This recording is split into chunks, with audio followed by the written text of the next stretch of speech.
Cyclone Irene continues to cause heavy rains at KZN, and COSATU leadership called to speak out against members who criticize party in the media. I'm Lebo Changela with this news update. Heavy rains and gale force winds caused by Tropical Storm Irene continue at Richards Bay on the north coast of KwaZulu-Natal.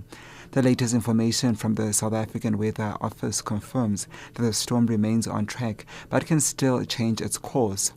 Approximately 121 millimeters of rain fell over Richards Bay last night. Rough seas with waves between 4 and 6 meters high have been experienced over Lombard Bay and Maputo Bay. South African Weather Service forecaster Jan Vermeulen says heavy rain is expected over the northeastern parts of KwaZulu-Natal today.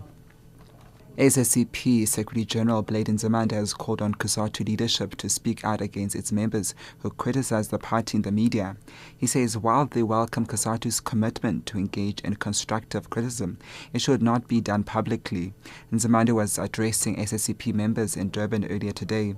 He says members of the Tripartite Alliance should respect each other. And if you consistently repeat the same thing going to the media, that becomes a campaign against the SACP. It's no longer a genuine engagement at all. You are actually opening up the party. If we were to do the same as the SACP, we would be opening COSATU up. ICOSATU leadership mayukhuze lo mkhuba ngoba uyogcina udala isihlava, and that is not in the interest of both our organizations. We respect our allies. We respect the African National Congress as our ally. We respect ICOSATU as our ally. We equally deserve our respect. A 7-year-old child has died and 3 other people sustained serious injuries in a road accident at Tlhabane in Rustenburg. A police officer and eyewitnesses at the scene said a motorist skipped a red traffic light at an intersection on Nelson Mandela Drive near Tlhabane Township. A security van coming from the other side of the road crashed into the road. The injured have been taken to hospital while a case of negligent driving is being investigated.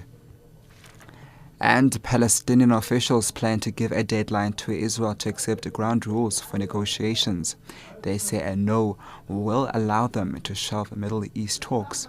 The Palestinian Foreign Ministry says President Mahmoud Abbas is to spell out the requirements in a letter to Israeli Prime Minister Benjamin Netanyahu. Abbas has long said he will not resume talks unless Israel freezes settlement construction on occupied land and recognizes the pre-1967 war frontier as a baseline for talks on a border between Israel and a future Palestine. Netanyahu has rejected the demands, insisting that negotiations resume without preconditions.